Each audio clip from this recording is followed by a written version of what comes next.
them, and shouldn't our focus be shifting to something to something else? So namely where the real power lies these days. And of course, then it becomes even more horrible in trying to solve that accountability puzzle. Yeah, I know I'm jetting on. Don't look like that at me. Jesus. I'm glad this is being recorded. Federica. Also, super interesting paper. Really, both papers super interesting, and I mean it also because they're kind of like different perspectives on an overarching, as I said, this public-private mapping exercise of accountability of international cooperation. And then you said here in the presentation with a critical note. Nah, isn't that an understatement? A critical note. But I mean, you're absolutely true to yourself in this article, and obviously also the examples that you shared with us here today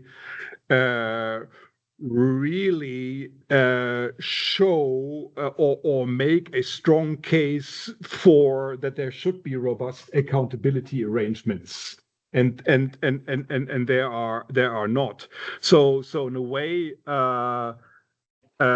if you want, they kind of like they strive, they prosper under international economic law, right? But they are really accountable, if at all, in the national sphere, right? Which of course means that there is a disconnect, right, between well,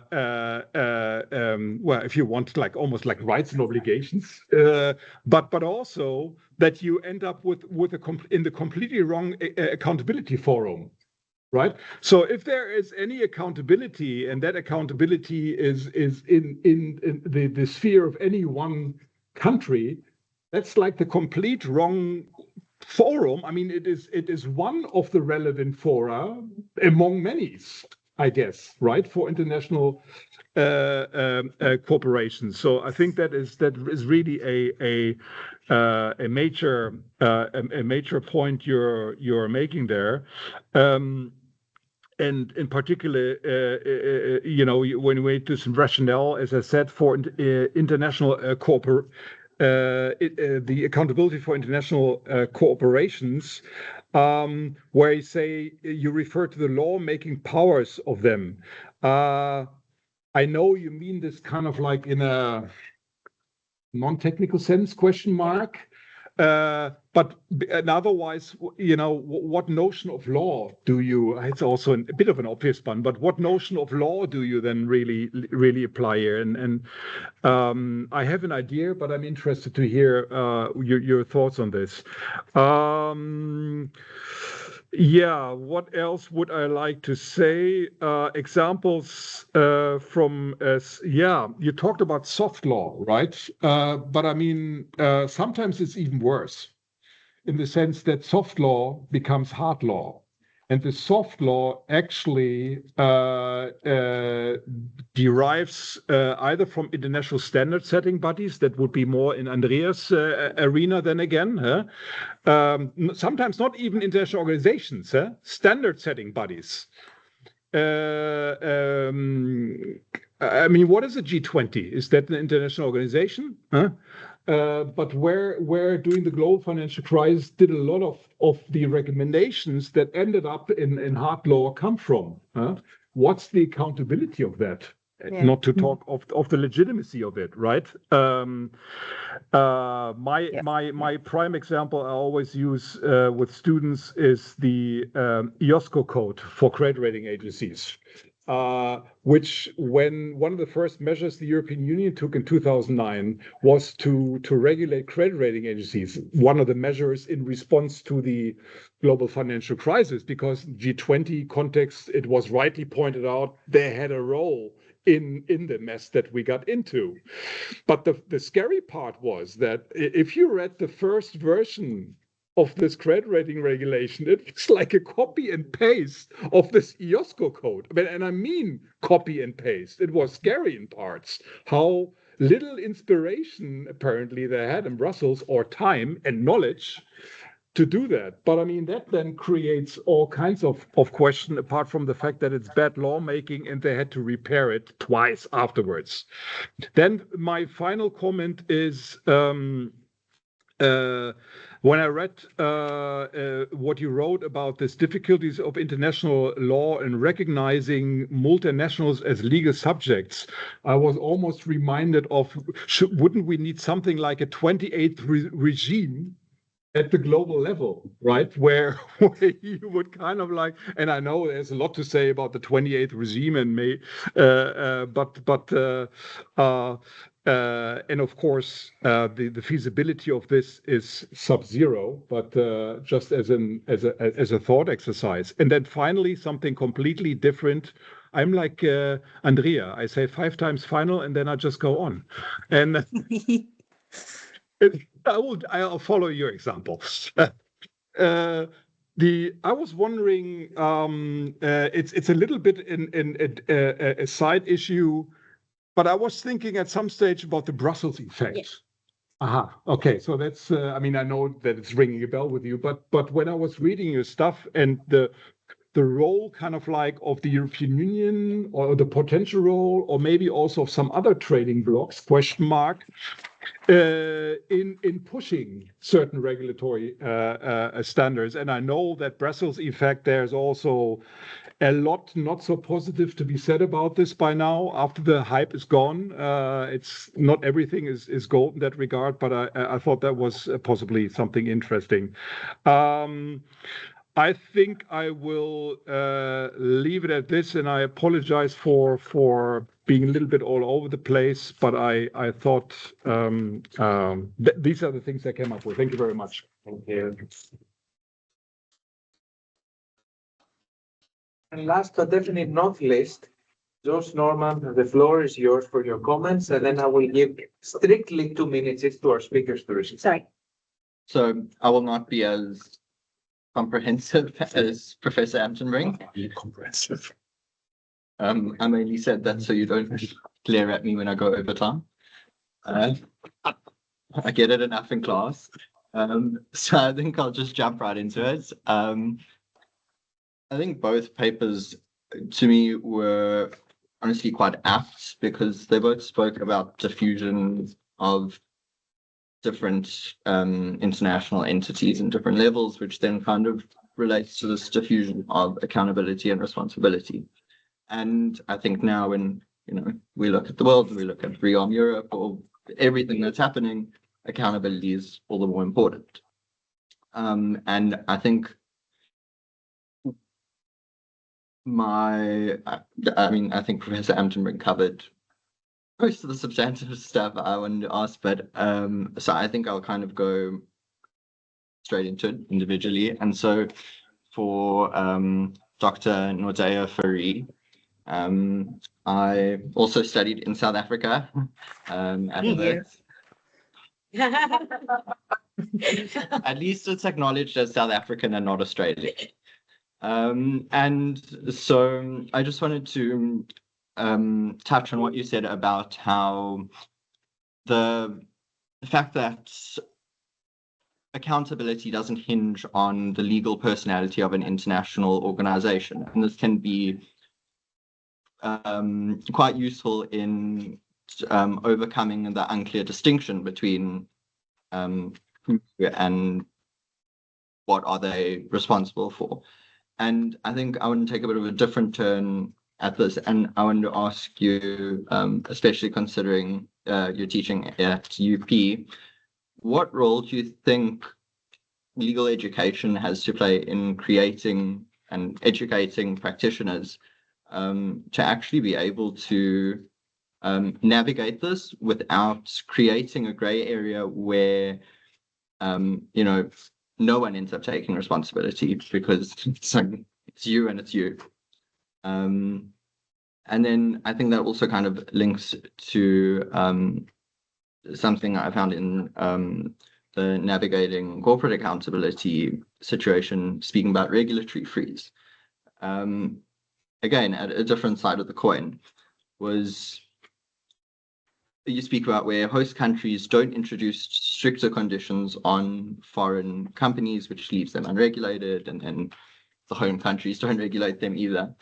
And so, I mean, I think when we look at different regions of the world, we see this play out very differently, right? So in the UAE, in those special economic zones that you speak about, they're used for very exploitative and extractive practices. But also on the other hand, those special economic zones are, the applicable law is English law, which I think in that context may be more apt to deal with human rights abuses than Emirati law.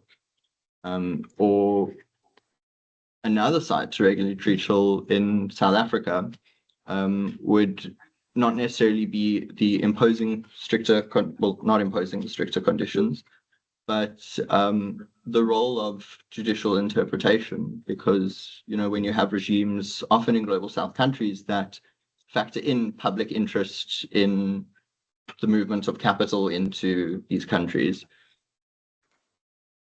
on paper, it seems like this is being balanced and there is this regulation, but then, you know, you see a syllogism that goes like, the public interest is in repairing industrial whatever, money is needed for this project injects money, and so the project is permitted. And then there, you know, the host and home states are now complacent in these possible abuses. And then the final point I had was on your discussion on the CSLD and what's with omnibuses now lessened. But I think the overall idea that I had related to the Brussels effect in general, because as Professor Amtenbrink said, this is no longer as much of a positive thing. However, this isn't to say that it can't bring positive change. We've seen, you know, the GDPR has prompted data protection to become a thing in South Africa for the first time in a long time, which South Africans are not enjoying. But and you know, it's similar that such a due diligence regulation can also inspire, maybe not inspire, but yeah, inspire legislation that can counter the negative effects of, you know, these public interest tests going wrong or possibly even being captured. And this, I think, in speaking of, and the reason I find the role of judicial interpretation to be something that's quite interesting here is because, and it's a shame that Diane Fromage isn't here either because this links there, but I think it's also a time to, you know, further formulate the norm of accountability, so that actually has substantive meaning. As a common lawyer, having to read cases and really understand what goes into norm formulation, I think this is something that could really counter these criticisms of a democratic deficit, because, and this is not only useful for international economic law, but you can also apply it to trilogue practice in the EU. And so I was also wondering if you had any thoughts on that. Thank you very much, Scott. And finally, for 2 minutes each, the word is with our speakers. Andrea, would you like to begin, please? Yes, I'm desperately going to try to take the limits, but on the other hand, I think this type of discussion is also very valuable. If I may start with Josh's comments. Yeah, with respect to international legal personality of international organizations, not necessary for accountability, or working with the notion of accountability versus international legal responsibility, that would arguably, to also address Professor Amtenbrink's comment, would arguably then also, you know, pull in organizations such as the G7, G20, and many others with a word international in their title, which are not creatures of international law. But I think increasingly what I think my chapter and Federica's one is trying to describe, and I think it's true perhaps also for those of you from other disciplines, is what we're dealing with is the dynamic complexity of what is, and has been morphing into transnational regulatory governance, or, many people call it different things, but different legal regimes, different quasi-legal regimes, different types of norm, different institutions, and different actors exercising seemingly public power and influence indeed. And we don't always understand, or often not, what the hell is going on. It is just getting more and more and more complex. If I think back to where this journey of accountability started for me, I was a PhD candidate sitting on the side, listening. Professor Elena took me and Alexander Momirov to a yearbook, international yearbook of international law of the Netherlands. They had a special edition on international accountability. And we were allowed to sit in, and if I think back, I was so under the impression as to how complex things were. And I mean, it just gets more and more and more complex as we continue. And there's also no seemingly, end to it. So to get to your question, Josh, about what role of international legal education or legal education for preparing legal practitioners so that they don't follow into this gray area, I think my response is the gray areas are there. We are, working, with disorder of orders, where we don't know what is public, what is private, who's exercising what is it law, is it not? Is it regulatory power, is it not? What is it? Is it a court, is it not? And that is the reality in which institutions and practitioners have to deal. So on the one hand, I suspect that at least I try to inject as much of this complexity into teaching, even though it freaks students out, understandably, but to become aware of what is out there and how complex it is, and what kind of relationships and interactions and dynamics you are actually required to understand. Even if you just limit it to your own field, who's doing, who are the actors, what are the norms, what are the functions, what are sort of the outcomes they're trying to achieve, and just to map that, like Federica mentioned, just to map that out in your own field can be a daunting exercise. And I think we need to make sure that we expose students, and certainly at the master level, to that kind of complexity and dynamic complexity. And then also, and I think this is where I feel personally that legal education falls, generally speaking, there must be exceptions, fall short, certainly by comparison to other disciplines, to expose their students already at undergraduate level to interdisciplinary approaches. We need to talk to economists or listen to them, even though I try to avoid it personally as much as possible. But we need to do that. We need to talk, with social sciences, with anthropologists, with environmentalists, and so on. We need to talk about, to that. And we need to figure out ways to talk, also to get them to listen to us. Right. So I personally think that that is something that we really need to improve within legal education, generally speaking. Yeah, so then to turn briefly to Professor Amtenbrink, sorry, I don't think I will be able to address all of your comments and questions. Just with respect to your comment about, public power, but also public influence, that's indeed very valid, and certainly also illustrated in my area, where, for example, the influence of NGOs, and something that we haven't discussed. I don't know if any of the other chapters talk about accountability of NGOs, for example. That's something that's also been part of this discourse, certainly at the international level, not only at the national level, and the influence that especially internationally funded NGOs can exercise within, other countries, and the legitimacy issues with respect to that. In terms of the linking accountability and legitimacy, I think thinking back to the 2000s in particular, that was very strong part of the discussion. I think it's sort of faded away a little bit in terms of the legitimacy of these organizations, especially with respect to the credibility with which they, social credibility and acceptability in which they exercise their mandates. But it is pretty much reflected in what are they supposed to be accountable for. And I think in particular, the legitimacy aspect comes out really into the different expectations around the outcomes of these accountability systems as to what they should produce. Should it be, a realization of their mandate, strictly speaking, or should it be remedying of harm, or should it be both, and so forth. Just then briefly on the indicators versus on the yardsticks. And apologies if it didn't come out very clear in the text, but for the way I've defined it is that the yardstick would be the umbrella measure. It's like, how do you measure accountability then? And there are, I distinguish two, but there could be many.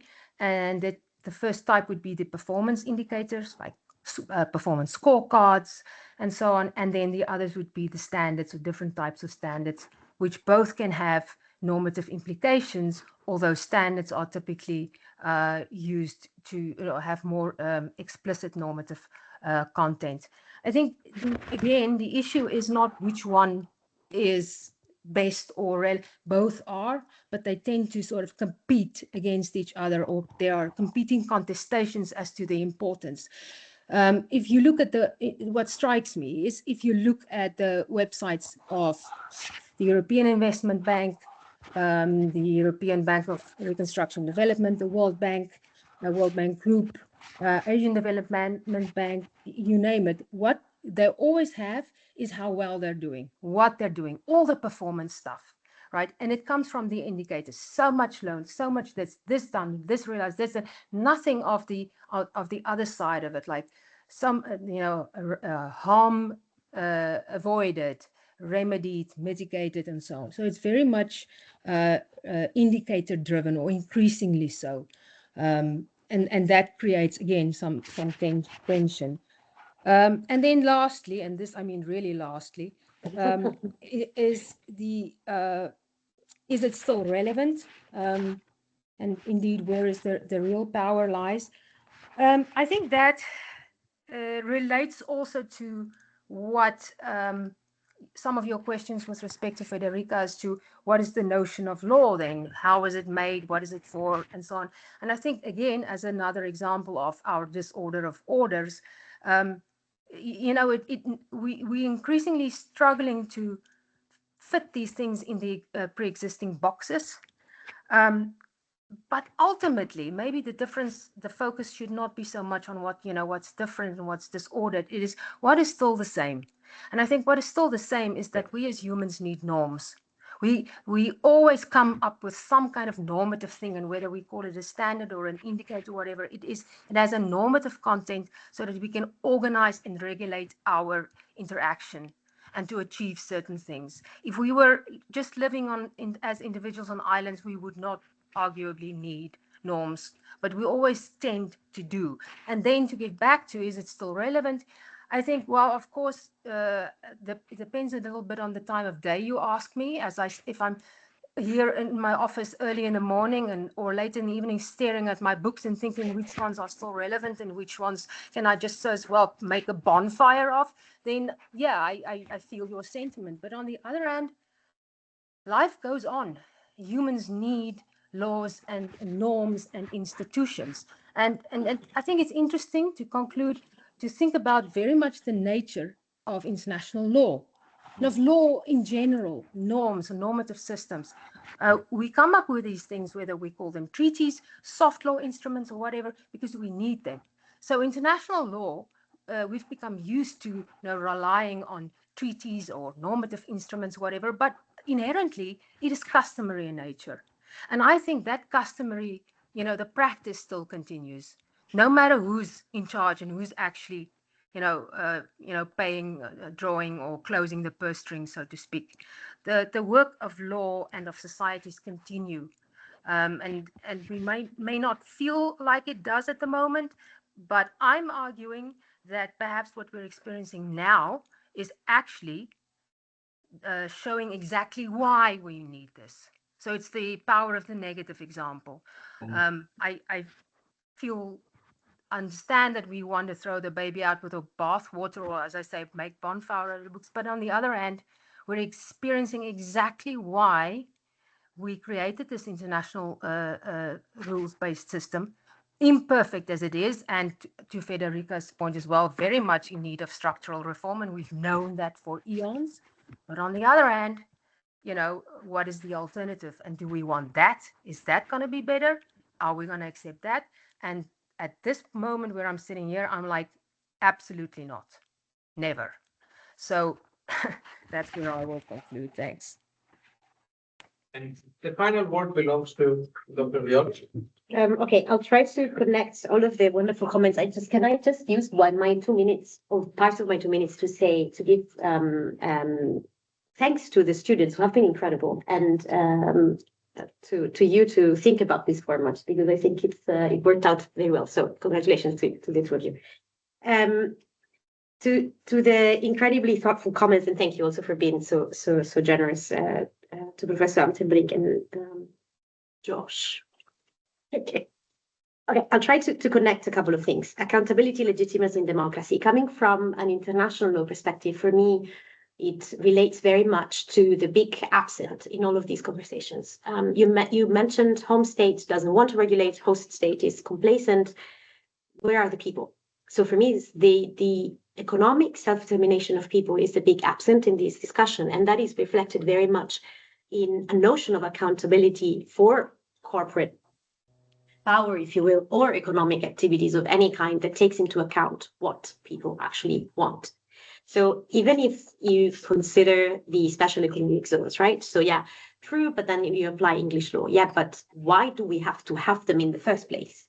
So there is a path towards development that has been established by someone else. That is not those who are actually living off that same area, land, territory, whatever, region, or whatever it is. So I think there I would connect, and I won't go in depth, but for me, the sort of accountability can be thought of either as one aspect of this triangle, legitimacy or democracy, or according to other theories, as containing those two. But self-determination of people would be one way to think through these three concepts together. And talking about the second chapter, maybe the sort of the constructive part of things would be, okay, what do we need to think in terms of overhaul? That goes rightly to the lawmaking power point. People want to be self-determined. I was just thinking, do people really want to be self-determined? I would sometimes wonder. Well, if you look at social media, if you look at human nature. Yeah. Sorry, I've of course, a conversation about agency and whether we've lost it altogether. Or given it up. Well, there you go. Exactly. Yeah. Giving it up. But here's to hoping.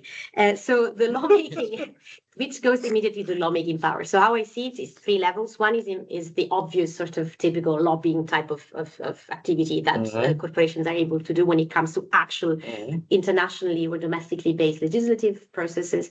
The other one is what you were mentioning earlier about code of conduct, private type of standards, which you see a lot of. I mean, if there is one very good thing that came out of the UNGP is this sort of juridification type of movement of business and human rights, right? This idea that profit shouldn't be at least the only thing that corporations care about. And so that has led to this, plethora of code of conduct, the Equator principles, all these standards for investments in mining or anything else.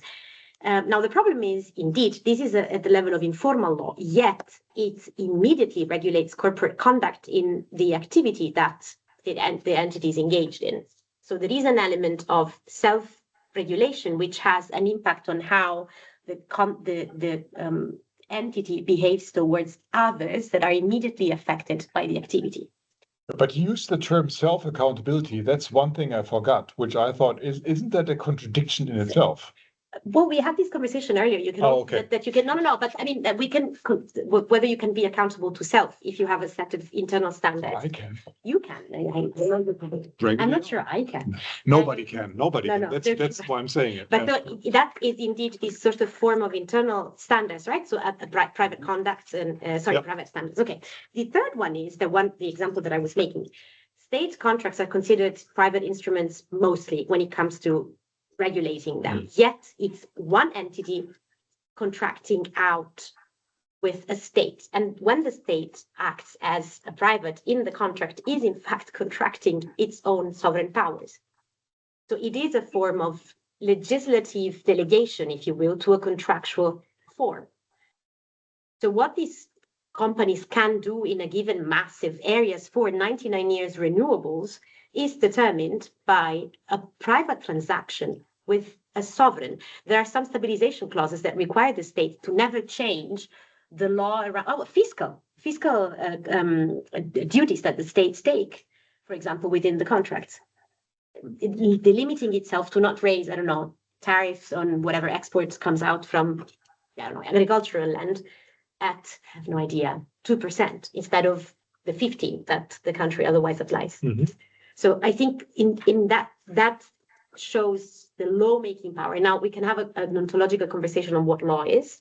I would say when you're able to, based on a regulatory instrument, exercise that level of power and impose it on others, as I said earlier, detain, arrest, impose sanctions on those who are operating on that area, I guess that qualifies quite a bit as a sovereign, as an exercise of power. Law doesn't have to be just at the same time. So the other was, okay, let me go very quickly on that. The Brussels effect, completely agree. That goes back to this idea of normative competence conflicts. Can good things come out of that? Could have in principle. There was actually an empirical study on how the due diligence directive was going to push for legislative changes in other countries, that those that of course were immediately recipient of European business activities. And there was some movement there. The problem that I have with the Brussels effect is what type of values are we, okay, I'm going to be a bit provocative, exporting, right? And indeed, the due diligence directive seemed quite a good thing to a certain extent, but at the same time, it was pushing a lot of duties down the supply chain. And those who are the business partners, local business partners, are usually much worse off. There is this example with IKEA that was also very interesting in terms of how their supply chains work and who's going to suffer ultimately for the due diligence requirements. Now is anyway gone. So that okay. The idea was more sort of create some sort of leverage that by which we could get to them. Yeah. You know what I mean? No, for sure, absolutely. No, and indeed, so that it doesn't have to be bad per se, but I think it can create with the values. I think I'll leave it with the English law because I have a thing for private international law. It depends on what aspect. English law mostly applies to financial instruments and loans. When it comes to the actual corporate harm, very often is the law of the host states. But I would have to check the specifics of the sorry. Anyway, yes, thanks. Menelaos, may I just quickly, 1 minute, just because Angela had me, thinking a lot about felt accountability in light of what you, Professor Amtenbrink, what you asked about the self-reporting and self-accountability, and in my example, like self-interpretation of what the obligation should be, drawing the. Isn't that wonderful? So the connection I'm just thinking about is. You mentioned, felt accountability. I think it's a very useful concept in the context of natural persons, individuals. I'm just wondering, what role is there for legal persons, so international organizations, companies, and what role that can play, and certainly how it affects the effectiveness of so-called self accountability, and also perhaps what how it explains the variance between them. So I was just wondering whether there is any work done on felt accountability in the context of non-natural persons, so organizations, companies, international organizations. That might be an interesting link. So just wanted to make that comment. Thank you very much, Andrea, for your comment. And I believe on that note, and since we're about 20 minutes over time, thank you everyone for attending. And thank you to our students, to our good colleagues, to our colleagues from across the pond who joined online. We hope you enjoyed that. We apologize that it took a little longer.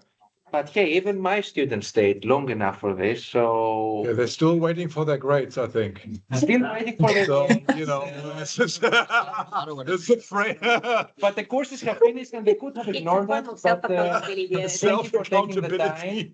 And hopefully there will be more events along these lines with very generous funding from International and IGILO. And we will leave it at that. Enjoy the rest of your evening. Thank you, Menelaos. Thank you. Bye-bye. Be well. Lots of responsibility. You gotta be kidding. But indeed, I mean, it's part of the I mean, criticism, right? Because most of that is reporting we'd like to be held accountable to account.